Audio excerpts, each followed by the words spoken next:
Justement, là, peut-être on va demander, merci Tom Théo, mais on va demader aux uns et aux autres de réagir un petit peu globalement sur l'ensemble, et notamment sur les perspectives, parce que je crois que vous avez bien mis tous le fait que la dimension humaine, je dirais, en considération première, en analyse finalement des capacités de la personne, c'est là aussi, et de son éventuel parcours et degré de pénibilité, et puis dans ce qui est aussi l'autre partie qui est l'analyse de la tâche, donc qui est aussi tout à fait important. Quelles sont les perspectives là maintenant? Puis on pourra répondre aussi à certaines, pas à toutes, hein, pardon, à certaines questions. J'en profite juste pendant que j'ai le micro, comme dirait l'autre, pour vous dire que vous pouvez aussi, donc là on aura eu, je dirais, c'est plus que 3 cas d'usage, mais en tout cas 3 exemples de structures avec déjà des cas d'usage multiples et qui sont à chaque fois très fins. Donc là, on vous remercie là-dessus. Mais vous aurez sur le site du Cercle un replay du précédent UX Forum, donc qui était notre 4e et qu'on a monté là aussi au pied levé avec l'annulation des préventicas, mais il est cette fois-ci sur la plateforme du Cercle et avec d'autres exemples et d'autres entrées. Moi, ce qui me frappe, c'est qu'il y a vraiment les 2 types d'entrées. Il y a l'entrée boulot, je veux dire travail, situation de travail, et puis il y a l'entrée personne. Et ce qui est drôle aussi, ce qui est intéressant, c'est que de temps en temps, je dirais, vos structures, enfin, je parle à vous, les grands mandants, hein, quelque part, les grandes entreprises, donc vous êtes avec un abord ergonomie HSE au service de la performance.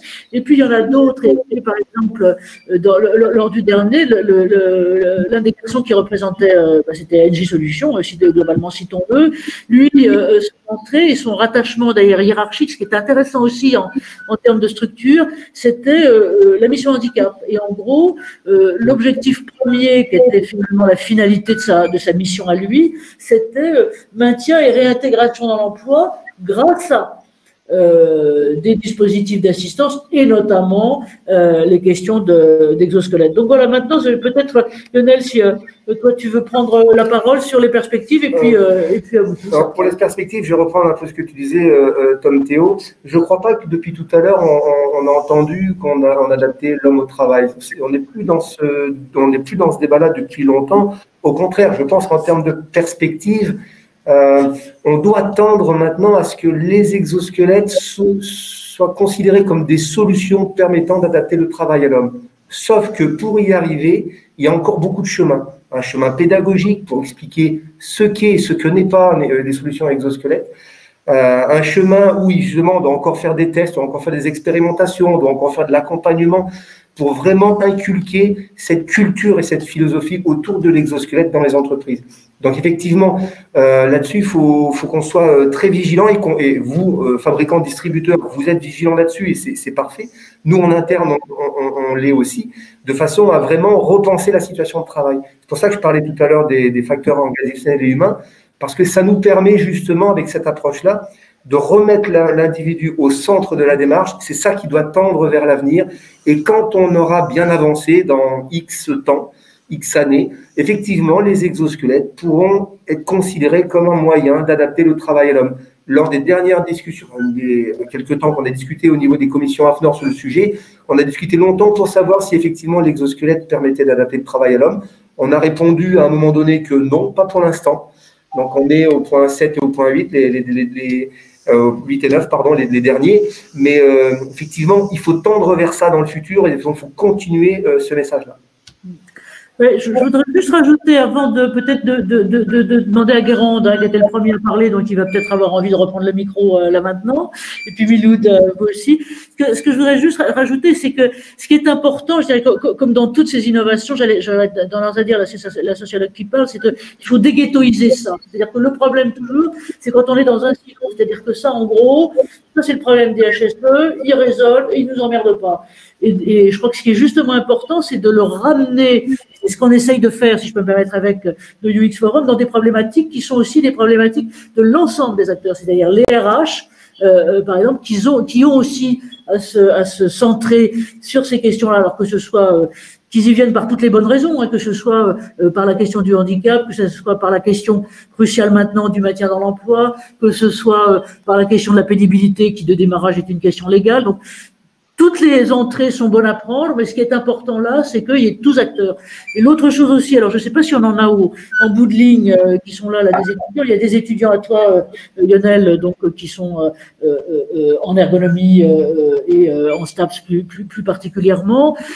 C'est important aussi que le management, je dirais le management à sa tête, soit aussi intégré à ça. Et donc, juste pour dire les choses, j'ai eu hier un coup de fil de quelqu'un que vous connaissez depuis des années, que j'estime beaucoup, qui est professeur titulaire de chaire management à l'EM Lyon, et sur lequel un certain nombre de ces étudiants, justement, en travaillant sur ce qu'est aussi notre truc, qui est le futur de la relation au travail et des impacts d'innovation, mais je dirais cette fois-ci avec l'optique managériale, se saisissent de ça. Et moi, je vais juste vous raconter une anecdote là de ce côté-là, où quand on a démarré ça avec une école tout à fait célèbre, que je ne citerai pas ici, du nord de la France, et on avait des choses comme ça sur la robotique et autres, et je me souviens d'un commentaire de couloir de l'un des étudiants avec vivement qu'on soit aux affaires et aux manettes pour pouvoir se débarrasser de ces encombrantes questions. C'était il n'y a pas très longtemps, c'était il y a 5 ans. Donc voilà, il y a toujours du chemin. Anaïs, pardon, c'est à vous. Donc la réaction, position, proposition, avancée, c'est à vous. Alors oui, effectivement, on voit que les exosquelettes, ça change, la vision des exosquelettes change, surtout dans les domaines de l'industrie. Il reste des secteurs d'activité où je pense qu'il y a encore beaucoup à faire. Je pense au personnel de soins et de santé, tous ces soignants qui, eux, prennent l'habitude de prendre soin des autres et des nôtres, mais où jusqu'à maintenant, on prenait au final très, très peu soin de leur propre santé. On voit que les choses commencent à changer. Il commence à y avoir de plus en plus d'expérimentations qui sont faites, des vraies études sur les postes de travail. Il y a une autre dimension qu'il faut prendre en compte, qui est la dimension perception du patient et de la famille des patients face à ce genre d'outils. Donc, c'est une nouvelle partie prenante dans ce process, mais il y a beaucoup à faire. Ce sont des métiers où il y a effectivement de fortes contraintes sur le corps. Il y a une multiplicité de tâches, de gestes et de postures qu'il faut prendre en compte et effectivement mener des expérimentations sur ces personnels de santé, ces soignants, qu'ils soient médecins, infirmières, aides-soignantes ou personnel de santé en général. Il y a des choses qui vont aussi bouger de ce côté-là et on espère que d'ici quelques temps, on aura effectivement sur des interventions comme celle-ci une personne de... Et là, de ce côté-là, et pardon de vous interrompre pour passer la parole après à Guérande, excusez-moi, Anaïs, on a effectivement sur ce point des métiers de soins plus particuliers, du neuf à vous annoncer plus tard. On a, nous, dans notre cercle à PHP, donc, qui est présent là, et on a des demandes plus particulièrement sur cette question. Donc, merci, Anaïs. Je passe la parole maintenant. Guérande, vous voulez bien prendre la parole, et puis Miloud, parce que lui aussi, il est sage, mais il a envie et besoin de parler. Donc, Guérande, c'est à vous. Oui, en termes de perspective, en tout cas, ce qu'on voit dans les entreprises, c'est qu'on teste beaucoup de choses depuis quelques années. Et là, on va arriver sur une phase où on va implanter réellement les exosquelettes en process normal, en routine de production. Et c'est super intéressant parce que ça va poser d'autres questions qu'on ne se pose pas forcément en test. C'est quel suivi médical, comment j'intègre l'exosquelette dans mon évaluation des risques au niveau HSE, comment est-ce que je gère la maintenance de les dispositifs, les contrôles et autres. Et je trouve que toutes ces questions-là vont être aussi intéressantes à explorer.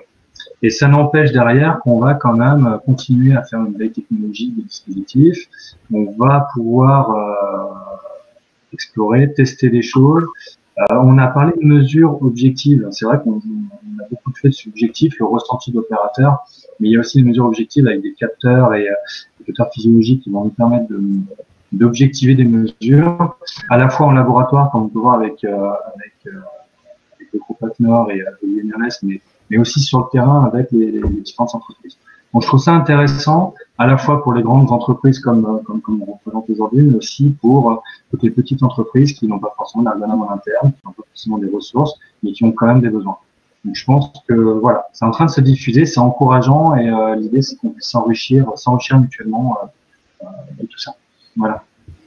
Merci Vérande. Effectivement, ce que vous montrez bien, c'est que tout ça évolue finalement assez vite, je trouve, en 2-3 ans, et que la dimension finalement de permettre à côté du recueil du ressenti qui est essentiel du côté du ressenti de l'observateur, ce que vous avez tous bien mis en avant, ce que vous dites sur la nécessité après de pouvoir aussi objectiver via des indicateurs et aussi quelque part une évaluation externe, c'est aussi tout à fait important. Merci à vous, Guérande. Maintenant, Miloud, si vous voulez bien, c'est à vous. Alors attendez, j'essaye de mettre le truc sur vous, le voilà, et voilà. Merci. Et je voulais revenir sur un point qui me paraissait important pour la réussite de ce genre d'intégration. Moi, j'ai moins de vision macroscopique, mais collègues ici liés à la sécurité des grandes entreprises. J'ai vraiment un site de quelques collaborateurs. Cependant, j'ai vécu une réelle implication de mes collaborateurs. C'est ce qui a fait, et je reviens souvent avec d'autres hiérarchiques, sur le fait que le management a un rôle très important de responsabilisation, de participation, c'est-à-dire qu'en fait, comme j'ai expliqué, on a mis 1 an à découvrir et intégrer la ceinture. Pendant 1 an, on a joué sur d'autres tableaux, d'autres solutions. L'organisation, par exemple, qui a permis de limiter le nombre de pratiques ou de cette tâche contraignante par personne et par jour. Voilà, un vrai soutien et une attention pour nos collaborateurs. Et surtout, on a toujours des collaborateurs qui vont dire, il y a un responsable sécurité, il faut qu'il nous trouve une solution. Et en fait, c'est à double tranchant parce que oui, il a un rôle à jouer de conseil, et c'est ce qu'a joué M. Grimaud chez nous. Mais par contre, si les participants sont dans l'attente, il y aura une difficulté au niveau de l'acceptation du choix, parce qu'il sera unilatéral et que ça, en fait, c'est contradictoire. Donc, il faut absolument que les lignes managériales, qu'elles soient de la partie sécuritaire, mais aussi de la partie opérationnelle, soient responsabilisantes, je ne sais pas si ça se dit, vis-à-vis de ses collaborateurs, pour que ce soit eux qui amènent des propositions et qui essayent différentes solutions et de les encourager à ça sur les domaines de la sécurité en général, mais sur des produits de ce type-là un peu nouveaux aussi sont remarquables et importants pour la réussite. Et la question, comme c'est eux qui ont accepté, qui l'ont proposé, qui ont reconnu l'utilité de ce produit, on aura beaucoup moins de contraintes derrière pour l'acceptation et l'utilisation quotidienne, comme on doit faire la surveillance des EPI, par exemple, du port de gants, de lunettes sur certaines tâches. La ceinture sera du même type. C'est-à-dire que ce sera vraiment un outil de protection individuelle qui sera utilisé et pas une contrainte méthodologique décidée par une hiérarchie pour adapter et rendre efficace un travail sans qu'ils comprennent pourquoi. Donc, je vais juste revenir sur ce point-là. Je dois dire merci Miloud de repréciser ce point qui est essentiel. Je dirais pas que dans d'autres domaines dont on subit tous les effets en ce moment, on aurait peut-être à en prendre de la graine, d'arrêter d'avoir une approche qui est uniquement top-down avec la vérité révélée par une hiérarchie transcendante. Mais je crois que vous montrez vraiment bien les points et les points importants là-dessus. Alors peut-être juste une phrase pardon. À Tom Théo, voilà, oui, non, mais une phrase de Tom Théo. Voyons, est-ce que je vais y arriver? Oui, c'est celui-là. J'y arrive. Hein. Tom Théo, je vais vous passer la parole. Une phrase, je dirais, de perspective, là encore une fois, là-dessus. Et puis, je dirais pas qu'il faudra conclure, mais il faudra vraiment qu'on arrive vers les conclusions. Tom Théo, c'est à vous. Si j'ai le droit à une seule phrase, je vais répondre à une question là sur le chat sur le nombre d'exosquelettes a priori qui seraient utilisés en France à aujourd'hui. Je pense qu'il doit y avoir un peu plus d'1 millier d'exosquelettes qui sont utilisés aujourd'hui. Certains dans des phases d'évaluation, certains sur des phases d'utilisation en situation réelle. On parlait de grosses entreprises, mais il y a aussi des plaquistes, des carleurs, des peintres indépendants, des exploitations laitières qui utilisent des exosquelettes tous les jours, et ça fonctionne très très bien.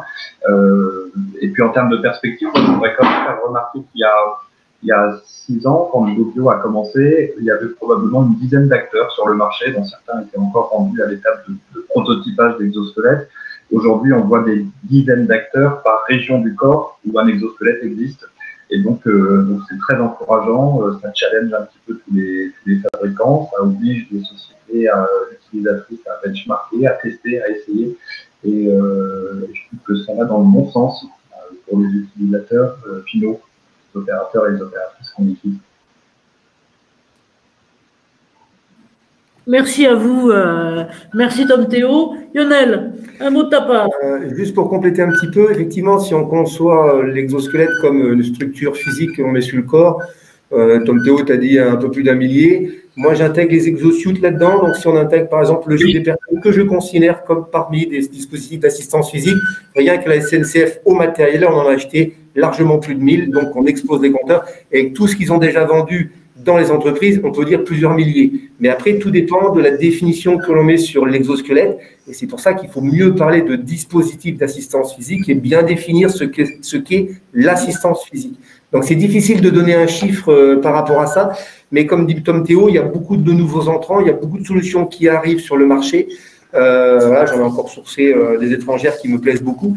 Mais c'est ça qui est intéressant parce que c'est exponentiel. Donc, il faut se tenir au courant à la page, il faut les essayer, il faut les tester avant d'aller sur le terrain avec ces solutions-là. Mais c'est exponentiel, donc il faut suivre et il faut le dans le moule. Il faut les mettre sur les rails. Merci Lionel de cette précision. Et si je peux me permettre, Tom Théo, vous revenez exactement sur ce qu'était ce que je vous disais tout à l'heure sur l'article de Forbes et qui nous dit, et ben voilà, en 5 ans, on a 350% de plus d'acteurs sur le marché et sur ce qu'ils considèrent eux aux États-Unis. Donc on est sur un territoire qui est plus grand que le nôtre. Mais on a maintenant, on en avait 13 il y a 4 ans, on en a plus de 56 et encore une fois des acteurs majeurs. Donc de développeurs là-dessus et on ne parle pas seulement de start-up. Donc ça vraiment, je crois que c'est le point qui est un point important. Et puis moi, ce que je voulais souligner aussi, c'est qu'il y a un signe, si vous voulez, globalement, qu'un marché, qu'une activité va exploser, c'est quand les choses sortent de leur domaine d'origine. Alors, ils vont me taper peut-être à côté, mais je vais le dire quand même. Quand les choses sortent de leur activité d'origine, et donc qui était, je disais, d'abord le militaire, ensuite le médical, ensuite le professionnel, pour aller vers le grand public. Et vers le grand public, moi je dirais que c'est pas seulement. Donc ça, c'est sorti l'an dernier. Alors c'est assez marrant parce que c'était une espèce de petit congrès qui était entre des ergonomes, des innovateurs et des machins qui se trouvaient quelque part. Alors c'était pas en Suisse, mais c'était un pays montagneux, je sais plus où. Et donc, ils ont conçu un exosquelette pour le ski. Et donc maintenant, pour les Parisiens fatigués qui veulent faire semblant de frimer sur les pistes pour enchaîner les bosses, il y a un exosquelette à ski. Et puis, idem, au début c'était au début de cette année.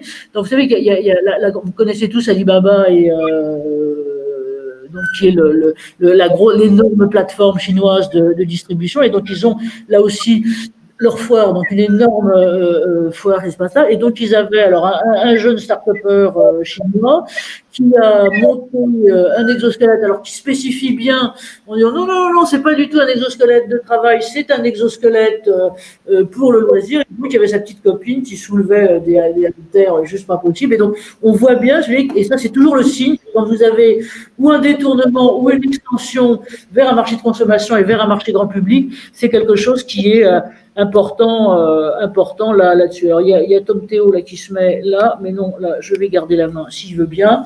Et donc, on va pardonnez-nous, mais on a dépassé 12 minutes le temps, donc je vais tous vous remercier globalement d'être là. Et puis, je vais vous dire aussi un peu ce que sont nos prochaines étapes, et notamment sur ce thème innovation exosquelette. Alors, il y a d'autres UX forums qui sont montés, on en a fait par exemple sur la téléconsultation, sur d'autres types d'usages, je veux dire par exemple encore une fois sur innovation, santé, travail, ce qui est notre triangulation. Et sur ce thème-là, on aura bien sûr, vous pouvez retrouver tous les précédents sur le site du Cercle, de prochains UX forums, et particulièrement, je rebondis sur à la fois ce qui était l'une des questions du chat et ce que vous disiez, Anaïs, tout à l'heure, donc on prépare ça, globalement, on prépare ça ensemble, c'est pour le périmètre établissement de santé, quelque chose de particulier. Et encore une fois, donc, dans nos partenaires, on a, peut-être que certains sont là aujourd'hui, le CNAM, qui est la gestion des services de santé de ce côté-là, et la fille qui est titulaire de la chaire, justement plus spécifiquement sur cette question-là, on a regardé notamment le Japon. Et elle me dit, moi, écoutez, moi, quand je suis allée au Japon, c'était déjà il y a 2-3 ans, donc il y a déjà un petit moment. Moi, ce qui m'a frappé, c'est que, par exemple, on a 600 hôpitaux qui sont systématiquement équipés d'exosquelettes, et je dirais de tous les côtés. C'est-à-dire que là, on est en plein sur ce qui est l'un des grands principes de la responsabilité sociétale d'organisation, et qui est la symétrie des attentions. C'est-à-dire que le soin avec lequel on traite finalement les patients, il est aussi important. On ne dira rien sur ce qui se passe forcément maintenant, sur le soin avec lequel on prête l'attention aux soignants, et non seulement aux soignants, mais à toute la chaîne. Et donc, là-bas, alors, c'est vrai qu'ils sont en avance sur nous de 10 ans, je dirais, pour la question du vieillissement de la population. Et donc, aussi bien les patients vieillissent, les patients grossissent, enfin un peu moins que chez nous, et donc c'est de plus en plus lourd à manipuler, mais aussi de l'autre côté. Et donc ça, on aura quelque chose d'un peu particulier là-dessus, un groupe de travail spécifique. On a une demande de la PHP de ce côté-là, et un UX Forum qu'on va faire en collaboration avec le CNAM, et sans doute avec d'autres établissements d'enseignement supérieur, parce qu'encore une fois, nous, ce qui compte, c'est d'avoir bien sûr les experts en ergonomie, en technologie, mais aussi le management, la psychologie du travail et autres. Et là, on a une date que vous pouvez noter sur vos tablettes, elle n'est pas tout de suite, je l'ai oublié de l'indiquer là, c'est le 25 mars. Et donc le 25 mars, sur la fin de la journée, donc ce sera à 18h, 19h30, peut-être avant, on va monter avec le CNAM et avec d'autres, donc un UX Forum spécifique sur cette question-là. Et encore une fois, Anaïs le rappelait très justement, il y a un certain nombre d'expérimentations qui sont là, et donc on fait appel à vous aussi, là, qui êtes en bout de ligne et qui êtes dans le chat ou autre. Si vous pouvez, vous recevrez bien sûr le lien pour le replay, et puis pour les questions, mais donc aussi merci de vos questions qui viennent. Alors attends, on voit Olivier Jacquemin, dédié aux robots et cobots. Alors, ouais, on va essayer. Écoutez aussi, on en avait des prévus qui ont été annulés à cause d'annulation présentielle, mais pourquoi pas. Merci des suggestions, merci de toutes vos suggestions. Pardon, moi j'ai pas regardé tout à fait près, je les regarde là maintenant, on les garde, et toutes vos questions, on vous répondra. On a vos mails, joignez-nous. Et donc là, c'est sur les UX Forum. Sur le reste, alors que je vous dise aussi, nos prochaines actions, on en a une, alors toujours sur le milieu de santé, parce que c'est avec le CNAM là aussi, sur la question des violences en milieu de santé. Je dirais qu'avant, l'hôpital qui était censé être un havre à l'abri du reste, c'est plus le cas. Et je dirais que ce que sont véritablement les violences et les agressions réelles de soignants, d'infirmiers ou autres. Donc, on fait un point là-dessus. C'est le 19 novembre, en fin d'après-midi. J'espère qu'on pourra le tenir, parce que comme on a là notamment des responsables urgentistes, il est possible que, compte tenu de la situation sanitaire, il soit malheureusement occupé un peu ailleurs. Donc, on vous tiendra au courant. Et puis, avec les SEC, on a aussi, là, c'est précis sur toutes les questions qui nous occupent en ce moment. On a eu il y a une dizaine de jours, quelque chose sur les catastrophes lentes, sur les crises globales, et un autre sur le débrief Covid, on peut dire en millions de soins. Et bien, on a une chose qui est prévue le 14 janvier sur les lanceurs d'alerte. Et juste pour ceux qui sont intéressés là-dessus, on a une réglementation qui change au 1er janvier, puisqu'on a une obligation d'intégrer en France la directive européenne qui est sur le sujet. Donc là, on va regarder à la fois de façon contrastée, donc à la fois avec des entreprises exemplaires, toujours Logic UX, mais aussi avec des partenaires sociaux.